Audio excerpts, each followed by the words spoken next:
आठवां वेतन की ताज़ा अपडेट जो खबर आपके सामने आई है दोस्तों।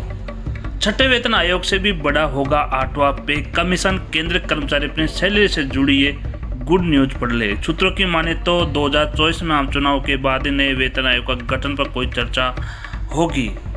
दोस्तों, नए साल में हो गया स्पष्ट, लागू होगा आठवां वेतन आयोग। दरअसल मैं आपको बता दूं कि छठे वेतन आयोग से भी बड़ा होगा आठवां। केंद्र कर्मचारियों की अपनी सैलरी बढ़ेगी। केंद्रीय कर्मचारियों के लिए अच्छी खबर का इंतजार कर रहे हैं। उन आठवें वेतन आयोग को लेकर अभी सारे रास्ते बंद नहीं हुए हैं। साल 2024 के बाद इसका गठन किया जा सकता है। बड़ी बात यह है कि कर्मचारियों को छठे वेतन आयोग से भी ज़्यादा सैलरी का हाइक मिल सकता है। आठवां पे कमीशन आयोग को लेकर देश भर के कर्मचारी हुक्कार की तैयारी कर रहे हैं। केंद्र कर्मचारियों के लिए अच्छी खबर का इंतजार कर रहे हैं कि अभी आठवां वेतन आयोग के सारे रास्ते बंद नहीं हुए हैं, उम्मीद बाकी है। और चर्चा ये भी है कि साल 2024 के आम चुनाव के बाद सरकार से अमली जामा भी पहना सकती है, मतलब नए वेतन आयोग का गठन हो सकता है। सैलरी में इजाफा महंगाई भत्ते के साथ होता रहेगा, लेकिन सैलरी रिवीजन आठवें वेतन आयोग के वक्त ही होगा। बड़ी बात यह है कि 2024 यहाँ यूँ कहे कि आठवां वेतन आयोग में होने वाला ये इजाफा छठे वेतन आयोग में हुए इजाफे से भी बड़ा हो सकता है। सूत्रों की माने तो साल 2024 में आम चुनाव के बाद ही नए वेतन आयोग के गठन पर कोई चर्चा होगी, लेकिन इतना जरूरी है कि बात आगे बढ़ रही है। हालांकि इस बीच कर्मचारी यूनियन और कई संगठनों का आंदोलन भी आगे बढ़ रहा है।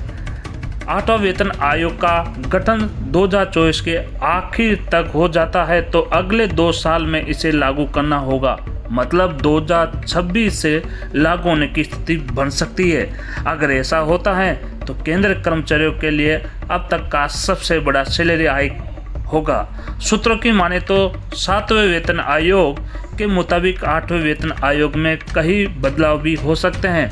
10 साल में एक बार वेतन आयोग के गठन को भी बदला जा सकता है। आठवां वेतन आयोग केंद्र कर्मचारी की न्यूनतम सैलरी में सबसे कम इजाफा हुआ है। दरअसल सैलरी को फिटमेंट फैक्टर के हिसाब से बढ़ाया गया। इसमें स्वयं पे कमीशन में 2.57 गुना रखा गया। इससे बेसिक सैलरी 18,000 रुपये की गई।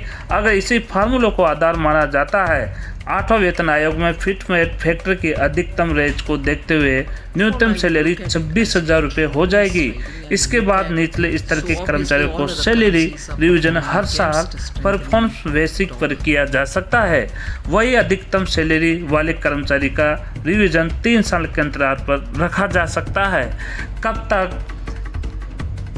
केंद्रीय कर्मचारी का वेतन वृद्धि जो 4th पे कमीशन में हुआ था 27.6 का हुआ था, और 5वें कमीशन में 31% हुआ था, छठे में 54% हुआ था। इसी तरह से आठवां वेतन की माने तो कर्मचारियों का फिटमेंट 3.68 गुना किया जा सकता है।